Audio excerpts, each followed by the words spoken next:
ego scendere. This video is just for entertainment. Ego Ascendier does not give any science-based training advice. We only express our opinions about fitness. This episode, squats and T-bar rows. But first, some warming up.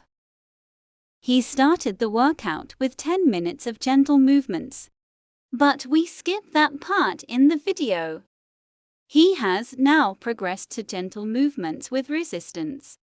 He uses an EC bar that weighs 12 kilograms. Here he bends forward and simultaneously pushes his back up, actually rounding his back on purpose. He continues with the EC bar and some movements for 20 minutes. However, we will only show highlights from the workout.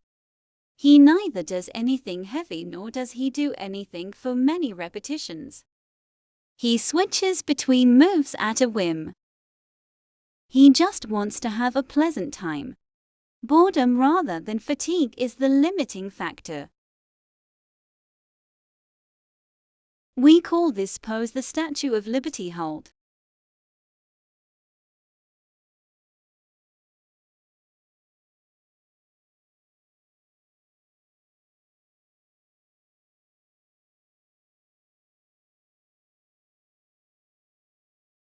Overhead squatting to help with mobility, before heavy squatting later. Another mobility drill. It's not very hard, but everything must not be hard. Main thing is that it is pleasant.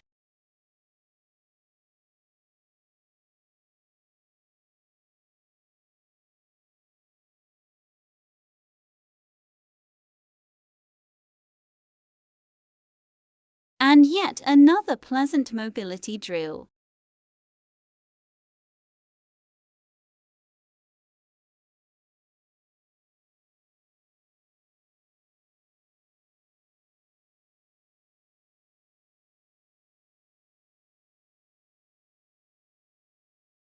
Knees over toes guy split squats.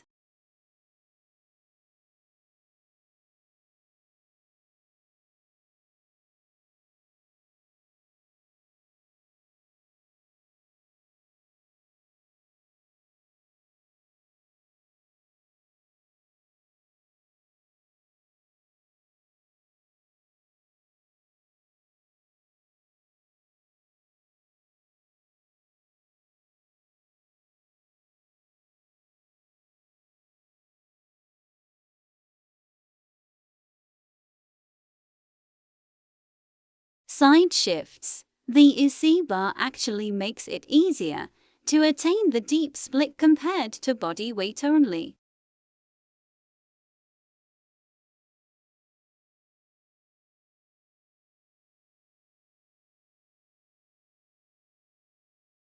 Ramping up the weight for heavy squatting.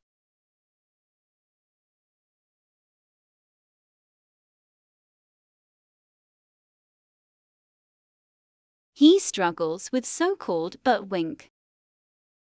The butt wink is the movement of the butt where it sort of gets tucked under the pelvis in the bottom of the squat.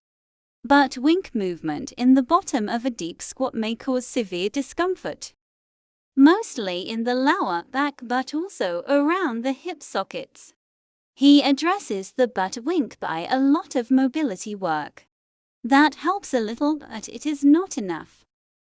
The butt wink still forces itself upon him. One way to not butt wink is shallow squatting. The butt wink doesn't force itself upon him above parallel. Parallel is what the cool kids say when the top of the knees and the hip crest are at the same height. Shallow squatting is not going below parallel.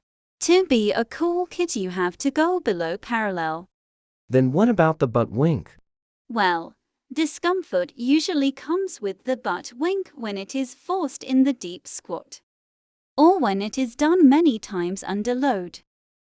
So, one way to avoid the discomfort associated with the butt wink is To do the butt wink above parallel. Because it is the butt wink motion in the deep squat that causes discomfort. Descending into a deep squat already butt winked is not that bad. So he tries to do the butt wink near the lockout. He has not perfected the technique yet, but it already feels better. In this workout, he combines early butt wink with low bar squatting. Low bar is putting the bar on the back a few centimeters below the neck. High bar is putting the bar just below the neck.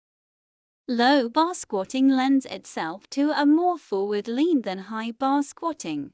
But even with early, that is near lockout, butt wink squats feel a bit unpleasant.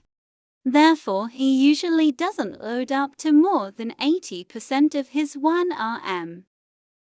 Whereas he often loads up to 90% of his 1RM in the deadlift. For most of the workouts, he just uses 2 times to at 80% when he squats heavy. But for the deadlift, he usually does something between 15 and 30 total repetitions at or above 80%. This is not believed to be a universal rule that should be applied by all lifters. It is just a matter of personal preferences. He will finish the squatting by a set of 20 repetitions using a medium heavy weight.